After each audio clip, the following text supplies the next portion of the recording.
Hey, Doug, we're about to start, okay? Stay in your room. Okay. Down boy. Andy freaking Gleason. Who would have ever thought we'd be sitting here on a couch doing a video together? Absolutely amazes me. It amazes me. Yeah. But a lot of people don't realize my middle name is actually Lewis, starts with an L. Oh. So when you see all these things that say AFG, Right. that's where it came from. Andy friggin' Gleason. Good to know. Yes, ma'am. Good to know. I've told everybody, I think it's such a funny story, how you and Doug used to pass each other on the way in and out to listing appointments. Yeah. Yeah. There was one time I can remember specifically where I was walking up and he was walking out, and we actually high-fived on the way by. So we were friendly competitors for a long Friendly time. competitors, yes.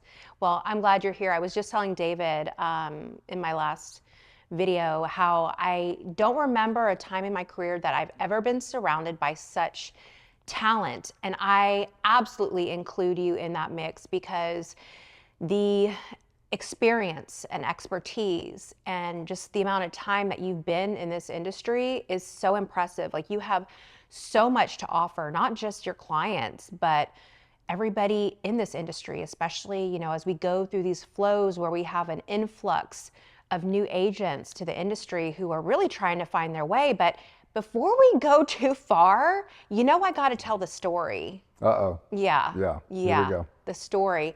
You know, Crystal reached out to me a while back, and, you know, we just started having friendly conversation in, I think it was Instagram. And she was like, we'd love to grab dinner with you guys. And I'm like, Doug, Crystal and Andy Gleason want to have dinner with us. What is going on? And we just organically started this friendship. But I think it was the second dinner that we went to. And please correct me if I'm wrong in this, because my memory is horrible. And you went to pay me such a nice compliment. And you said, Nicole, you're just so great, and you handle all these things so well, you know, with all the negative things that people say and think about you. You handle yourself so well. And I just remember looking at you nodding and asking, what do people say, Andy? Tell me what they I say. forgot the first part of that story when you asked me about it. You asked me to tell the story one day, and I said, what story? You said, the story. Yeah. I said, but because I forgot the beginning of that part of it, I thought you initiated that Yeah. that part of it. So I did start it, but as part of me growing as a man over the last few years, and some of the things I've been through, being honest with people is one of the things that I've worked really hard on, and I wasn't trying to hurt any feelings, but the funny part of the story is that I said, well, people, you're not as big a bitch as people say you are. Thank you, Andy. You are. Yeah. You're actually a normal person. You're cool to hang out with. I'm totally normal. Thank you. And so are you. But isn't that funny, though? I think it's huge in this industry. I can't speak too much on other industries because, you know, real estate is what I've done most of my life. But Yeah. I just think it's so funny in this industry how people are so quick to just come up with their own perceptions of who people are in this industry. Right. And, you know, you get to know people in this industry, and you very quickly, you know, are humbled, I think, sometimes when you meet people and you realize, wow, they're so different than what I had in my head. Absolutely. And I think that's just in life in general. I mean, we all, you know, have this idea of what somebody might be, and then we all are humans, and we judge naturally, right? Before you even see somebody or meet somebody, you're judging them kind of based on what you see. Yeah. And then they'll present something completely the opposite. It's Right. pretty cool. Yeah. Well, what I've, you know, gotten to know and learn of you over the past couple of years now is all just great. And, you know, I could say the same thing, that, you know, when we weren't playing on the same team together, that I probably had perceptions of you that weren't true, because I met you and you are just like the biggest, likable, funny, kind-hearted person. Well, I appreciate it. And thank you for saying that, because I've changed a lot. So it depends on when you knew me, Yeah. right? And, you know, it's been challenging. It's been enlightening. You know, I made a lot of mistakes in this industry, a lot of mistakes in my personal life, with my family and the people that I loved, where, you know, I've done some things over the years that I'm not real proud of, you know, that I'm embarrassed about. But that's part of what I'm trying to do now, is just communicate these things to other people in our industry, because I know what you deal with as a real estate agent. Yeah. You know, the stress, the anxiety, the ups and downs from the peaks and valleys in the market. You know, it's crazy. It will drive you nuts. And if you push too hard and run yourself ragged like that, you'll burn out.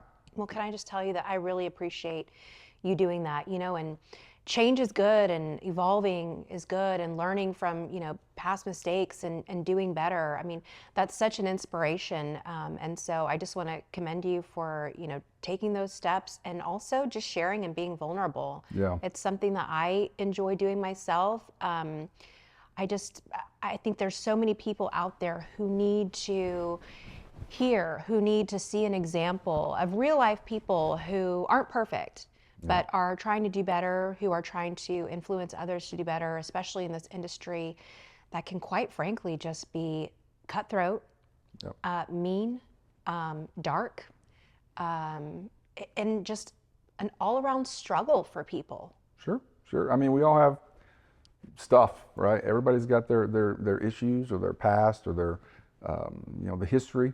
But, you know, how we grow from that and learn from that and move forward is the most important thing. And I feel like there's so many young realtors, young agents in our industry that don't realize that this is a pretty high pressure job. You know, you don't get paid if you don't sell houses. Right.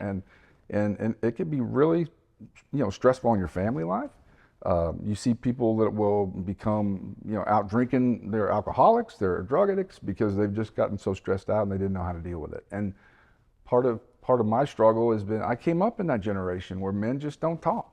The word vulnerable was complete weakness. It's a no-no. You weren't vulnerable. And I'm not blaming it on the way I was raised. That's just kind of how the generation was. But once I learned how to communicate a little better, gosh, it's made it tough, you know, for a while, but it's made it a lot better. I mean, it's a lot easier when you don't have to, you know, feel like you have to hide or be a certain way or, you know, pretend around certain people. Yeah. So for you, when you reflect on, you know, kind of where you were and where you are today and some of those key factors that really helped you turn some pages, communication was a big part of that. What do you think are some other things that really played a role in kind of getting you into a healthier headspace in this industry? You know, I feel like family time should not have to be scheduled, right? Being part of your family's life and being there and going to the little league ball games, it shouldn't be scheduled. However, in our industry, it's tough, right? I mean, we all have these calendars. Use them for your family time too. You know, block out time. And if you commit an hour to go to Timmy's little league game, you block that out on your calendar. You make sure everybody knows, and you commit to it and you do it, right? But scheduling for me made it easier to start kind of organizing my thoughts and my time and how I was going to do things, because it committed me to that, right? And when I was feeling my healthiest, you know, physically, I had to schedule a class to go work out. I had to be there at a certain time. If I didn't show up, I got charged, right? So there was some incentive, but just having that structured schedule has helped me a lot. It really has. And then I don't want to say keeping myself distracted, but keeping my mind busy when I'm not in work time, right? What do you do? Do you go to yoga? Do you meditate? There's a lot of different things that people read. A lot of people love to read. I'm not a big reader, but you know, one of the things I figured out was woodworking helped me do that, keep my hands busy and keep my mind busy. So find something like that will help kind of distract your mind when you're not working, so you're not working 24/7. Tom Ferry recently did a post and he said, you don't have a time management problem, you have a prioritization problem. Right. And I was like, whoa, Yeah. That is like total truth. And I heard a speaker recently talk about how she was an ER nurse for a long time, and how, you know, when you go into the ER, they triage you. You know, most important red, they give you the color, right? You got to do the same thing with your priorities. You know, just triage it. As things come in throughout the day, you're going to be distracted. You're going to get that text from your buddy or whatever. You have to prioritize those things. That's not a red. You don't have to do that right away. You can come back to that later, but you've got to make those priorities, and it changes all day long. Yeah.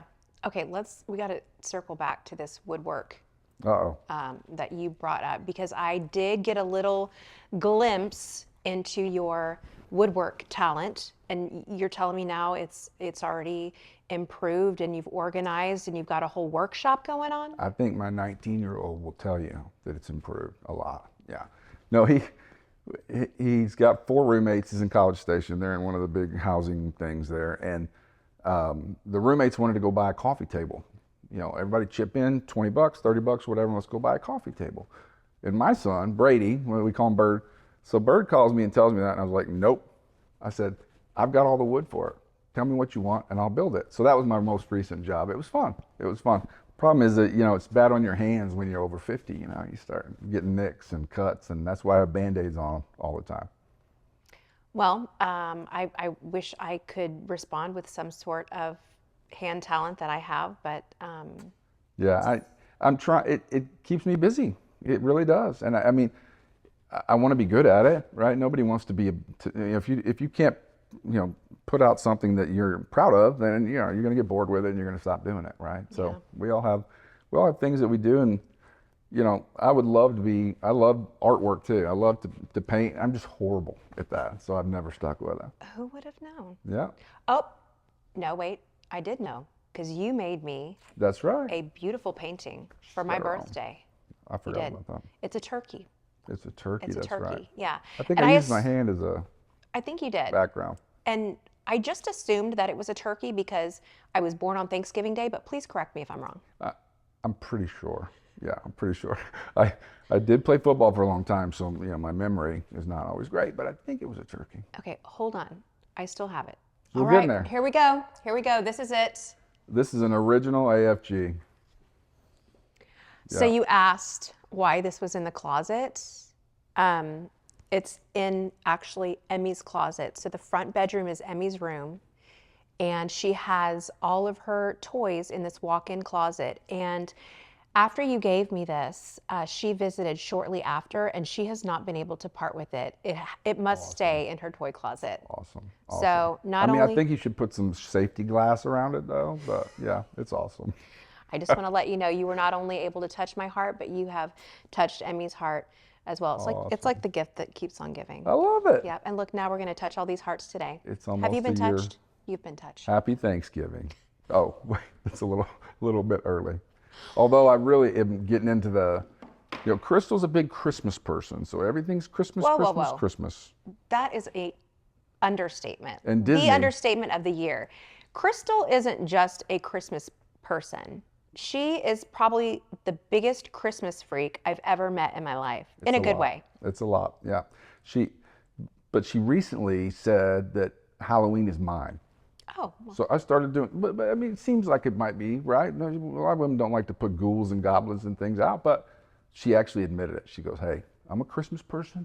Halloween is yours. It's like, whoa, wait a second. So now I own Halloween, and it's written, right? So you should see some of the work I'm doing in the yard. I can't wait. Come by the house, you'll see it. Well, But invite us over. yeah, it's a let's just say it's kind of a danger zone. Oh, Yeah. okay.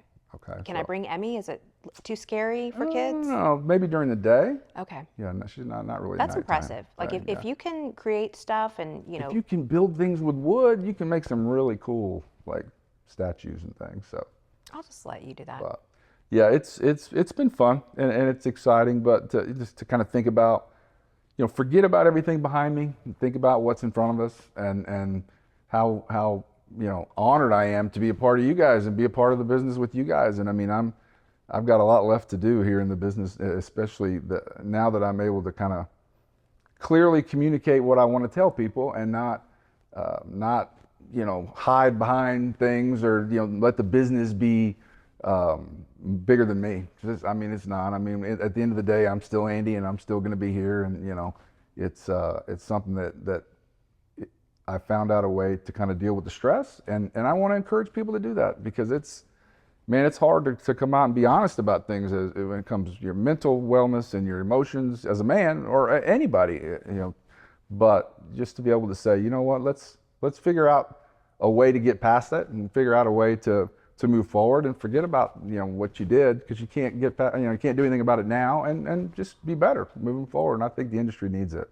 Well, we're glad you're here. The industry is glad you're here. Thank you. Now, if I can just get you to teach Doug maybe a few like Dance Andy. moves? Oh, Dance moves? No, he dances pretty well. okay. But as far as like woodwork, handyman, maybe just get him to understand which tools do what. I remember you asking him to grab a screwdriver off of the workbench in the garage at my house, and And he made a vodka and orange juice? yeah, he couldn't figure out which one was which. Yeah. Yeah, so Bless him. yeah, he just needs some training. Yeah. Yeah, maybe he needs some distraction too. Although you guys have Emmy, so that a few times a month, right? She's here for days. Yeah. Yeah. There's his distraction for a couple of days. So no, it's been fun, man.